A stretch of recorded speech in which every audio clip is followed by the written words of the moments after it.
Saudara, Yayasan Terang Warta Rohani Kota Batu, Jawa Timur bekerja sama dengan penerbit Kalam Hidup Bandung, Jawa Barat menghadirkan sebuah program Jembatan Hati bagi Anda. Jembatan Hati adalah program siaran yang memaparkan kondisi dan sifat-sifat hati manusia. Selamat mendengarkan.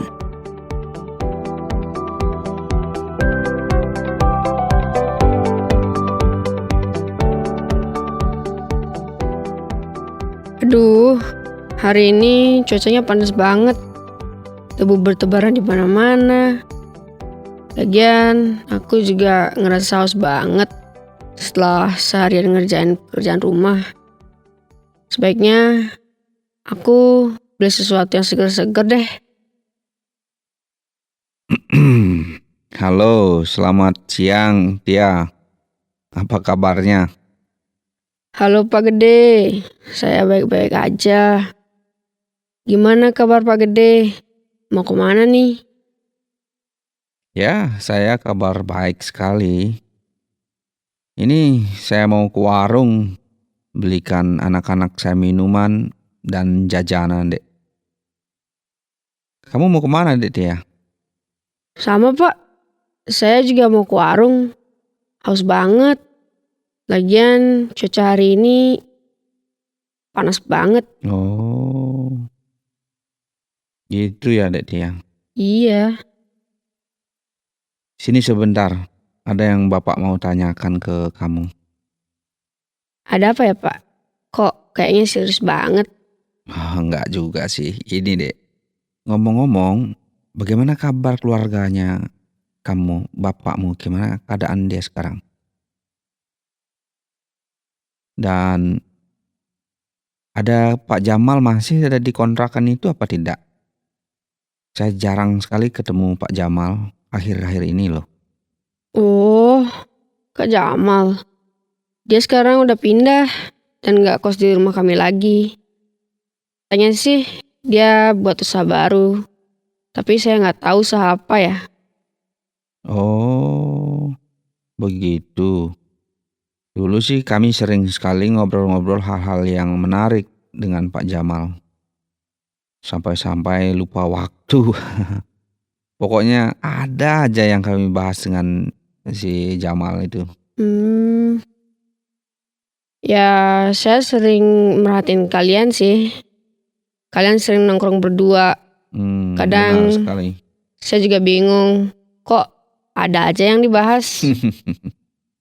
Benar sekali. Rupanya kamu memperhatikan kami juga ya, Tia. Iya Pak. Soalnya kalian sering banget kelihatan kayak lagi bahas sesuatu yang penting. Kalau boleh tahu apa sih yang dibahas sama Kak Jamal? Biasalah, kami sering membahas kehidupan ini. Ya, kehidupan sehari-hari lah. Berkaitan dengan karakter masing-masing, pekerjaan, keluh kesah, seperti itulah. Gitu. Misalnya kayak gimana? Ya, kami kadang-kadang membahas sifat manusia, keadaan alam, kejadian-kejadian yang membuat kita susah, usaha, membahas soal mancing, ya banyak hal ya. Oh, kalau gitu bisa juga ya. Bahas cuaca yang panas banget ini ya Pak Gede. Ya bisa, benar sekali Tia. Karena cuaca juga mempengaruhi situasi seseorang ya dalam keadaannya seperti ini itu. Oh iya Pak Gede. Saya juga kadang ngeluh sama situasi cuaca yang panas banget kayak gini. Mengeluh kayak gitu sebabnya apa yang kamu menjadi keluhannya sekarang? Gini Pak Gede. Kalau situasi panas, saya ngerasa gampang banget buat stres. Bahkan kondisi saat ini membuat saya gampang sekali marah. Bahkan ngeluh sama Tuhan. Kenapa sih Tuhan buat cuaca ini panas banget? Wah, hal seperti itu sering terjadi pada setiap manusia, Tia. Termasuk juga saya. Terus gimana cara Pak Gede ngendaliin diri dalam situasi seperti ini? Ya sebenarnya jika situasi kita seperti itu, ya suatu pertanda kita mengalami, kalau saya yang menilai kita sedang dehidrasi secara rohani. Kalau gampang kita mengeluh dengan situasi seperti itu. Karena manusia ini kan bisa dehidrasi karena kekurangan air. Tetapi kerohanian juga itu bisa dikatakan mengalami dehidrasi begitu. Maksudnya Pak Gede? Maaf nih, tapi saya nggak ngerti Pak. Maksud saya begini, kerohanian kita ini kan sebenarnya perlu disirami. Sama seperti tubuh kita yang haus ini. Ketika haus, kita tentunya mencari minuman kan? Oh, terus kalau dehidrasi rohani, cara ngatasinnya gimana? Kalau tubuh ini dia mengalami kehausan, perlu namanya air.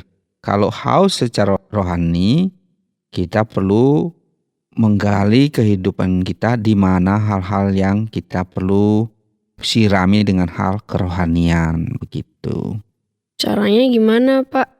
Ya, saya sih pernah membaca salah satu tokoh yang terkenal dalam kitab suci. Tokoh ini namanya Daud. Nah, dia berdoa begini, Tiang. Ya Tuhan, Engkaulah Tuhanku. Jiwaku haus kepadamu. Tubuhku rindu kepadamu. Seperti tanah yang kering dan tandus tiada berair. Jadi gitu ayat yang saya pernah baca. Lalu apa makna doanya dari tokoh itu Pak Gede? Kalau menurut saya sih maknanya kita perlu sadar bahwa diri kita ini memerlukan siraman dari Sang Pencipta. Maksudnya menyadari keadaan kita kayak gimana Pak? Maksudnya kita sadar bahwa kita ini kering secara rohani. Nah, perlu oknum yang berkuasa yang bisa menyiram kita agar kita dibasahi secara rohani. Maksud Bapak, kita sadar bahwa kita perlu Tuhan yang menyirami kita. Nah, artinya bahwa hanya Tuhan yang mampu memulihkan emosi kita. Sebab Tuhan yang mampu menjawab kekeringan kerohanian kita ini, dia. Oh, terus caranya biar kita dapat disirami oleh Tuhan atau dibasahi oleh Tuhan gimana Pak? Nah, ada banyak sih cara menurut saya untuk mendapat siraman rohani dari Tuhan. Misalnya Pak? Kalau menurut saya, salah satu cara ialah kita harus membaca dari kitab suci, sering merenungi dan berdoa, seperti itu. Gitu ya Pak. Jadi kitab suci itu bisa juga diibaratkan seperti air dia, yang dapat memberi siraman untuk kerohanian kita, gitu. Ya saya setuju sih, karena hati ini emang seperti tanah yang kering. Jika nggak ada air, akan ngalamin dehidrasi yang sangat hebat. Dan juga bisa bikin mati secara rohani, gitu kan Pak Gede? Ya, itu benar sekali. Benar dia. Nah, emosi kita ini gampang sekali naik. Tidak bisa mengontrol diri itu kita sering terjadi. Bahkan kita bikin rumah tangga kita bisa kacau, berantakan.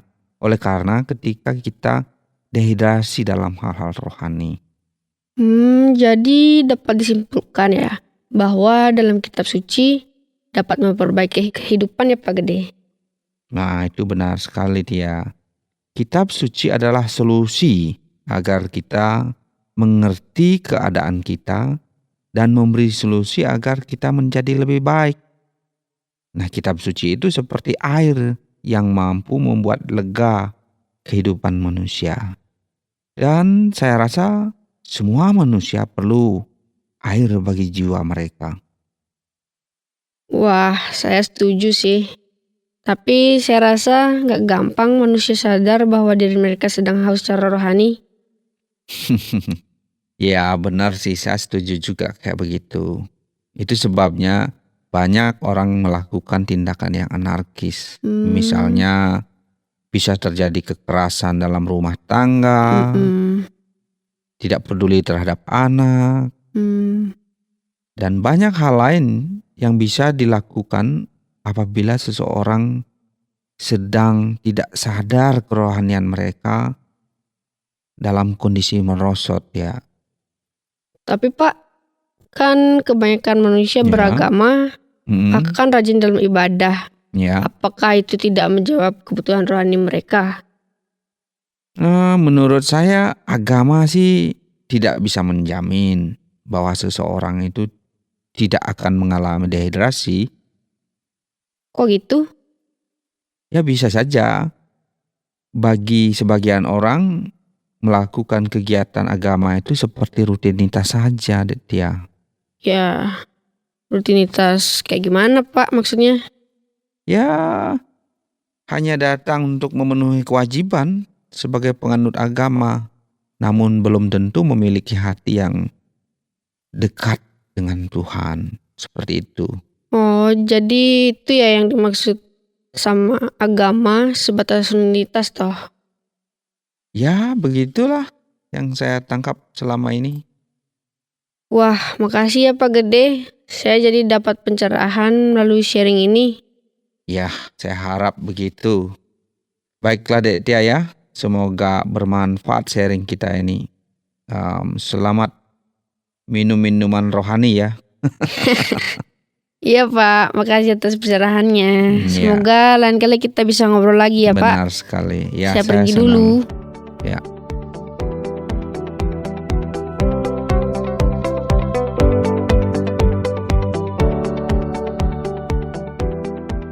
Saudara, terima kasih sudah mendengarkan program Jembatan Hati. Program ini dipersembahkan atas kerjasama Yayasan Terang Warta Rohani Kota Batu, Jawa Timur, dan Penerbit Kalam Hidup Bandung, Jawa Barat. Apabila ada pertanyaan dan saran, silahkan kirimkan ke SMS atau WhatsApp ke nomor 081 333 777 386. Anda juga dapat mengakses Penerbit Kalam Hidup melalui website di www.kalamhidup.com. Sampai jumpa!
Terima kasih Anda sudah mengikuti program kami. Jika Anda diberkati, jangan lupa like, komen, dan share supaya Anda tidak ketinggalan setiap program terbaru kami. Jangan lupa juga untuk subscribe channelnya dan nyalakan loncengnya. Jika Anda ingin mendukung pelayanan kami, bisa melalui rekening kami berikut ini atau menghubungi kami di sini.